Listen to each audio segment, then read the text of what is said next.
The Rebirth of Malbec.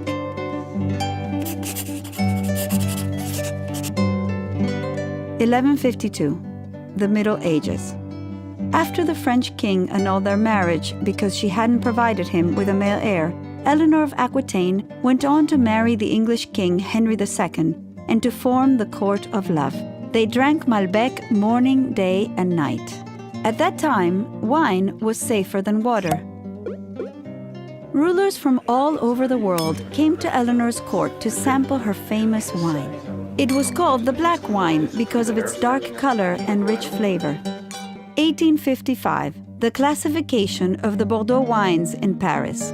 The best French wines were classified according to their prestige, from first to fifth growth. Latour, Lafite, Margaux, Haut-Brion. 40 to 60% of these wines were made of Malbec. The other main variety was Cabernet Sauvignon. 1860s, the evil louse. Phylloxera, a root-eating aphid born in the Americas, goes to Europe and decimates Bordeaux. The Europeans are able to save their vines by grafting them onto American rootstocks. Both Cabernet Sauvignon and Malbec are late-ripening varieties. Malbec is a delicate grape, so delicate that a change of weather during the flowering season can reduce the yields in half.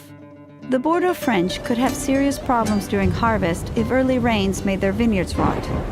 Lower yields were also the winemaker's enemy. The French made their decision. They would replace most of their Malbec with Merlot. 1852, Mendoza, Argentina. Argentina's beloved President Sarmiento hired French agronomist Michel Puget to bring fine wine to Mendoza. La tierra del sol y del vino, the land of sun and wine. In Mendoza, the skies were always sunny and late ripening was not a problem like in France. Malbec had found a new home. 19th and 20th century. European immigrants, primarily from Italy and Spain, came to Argentina and more than doubled our country's population. They opened cafes and trattorias and drank wine with lunch and dinner, just like in their homelands of Europe. 1898, Nicola Catena. A young Italian from Le Marche came to Argentina with a dream, to have a vineyard of his own and raise a family. He planted his first Malbec vineyard in 1902 on the shores of the Tunujan River in Mendoza. 1980. Nicola's grandson, Nicolas Catena, had a dream to make an Argentine wine that would compete with the best of the world. He was inspired by the 1976 Judgment of Paris, where Californian wines had stood their ground against some of the most famous French wines of Bordeaux and Burgundy. 1990, the Malbec Revolution. Nicolas Catena Zapata asked his daughter Laura Catena, that's me, to help him bring back Malbec to its previous glory. 1995. I knew that to make a great Malbec, we needed to start with the best raw ingredients. Inspired by my medical training, I founded the Catena Institute of Wine. The institute researched and cataloged the finest selection of Argentine Malbec, which we called the Catena cuttings. 135 ancient Malbec plants were selected for their small berries, small bunches, deep flavors, and potential to make elegant wines. Frenchman from Bordeaux.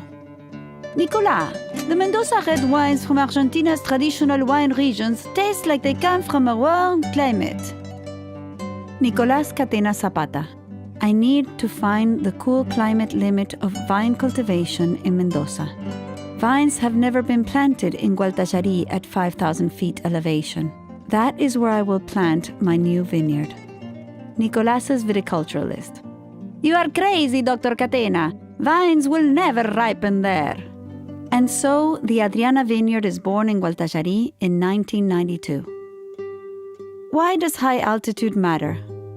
Vines ripen differently in the mountains than at sea level because of the cool and sunny climate. Why does cool climate matter? A wine's freshness and ability to develop and evolve over time comes from its natural acidity. Grapes grown in cooler areas have higher acidity, giving them more concentration and minerality. Why does high-altitude sunlight matter? At the Catena Institute of Wine, we studied the effects of sunlight and found that increased sunlight makes the grapes develop thicker, more protective skins with more tannins. These higher tannins give high-altitude Malbec its concentration and ability to age. Why is Malbec famous for its smooth flavor? Malbec has a similar amount of tannins to Cabernet Sauvignon, but the Malbec tannins are naturally softer. High-altitude Malbec, high tannin content, Malbec tannins that are naturally soft. That is why high-altitude Malbec wines are concentrated and velvety at the same time. Not all high-altitude wines are the same. The parcels of Adriana. At Catena Zapata, we have divided the Adriana vineyard into hundreds of parcels according to their soils. Today, minerally Chardonnays and ultra-elegant Malbecs are made from grapes grown in Adriana. Each parcel of this vineyard has a different glorious flavor, and we love them all.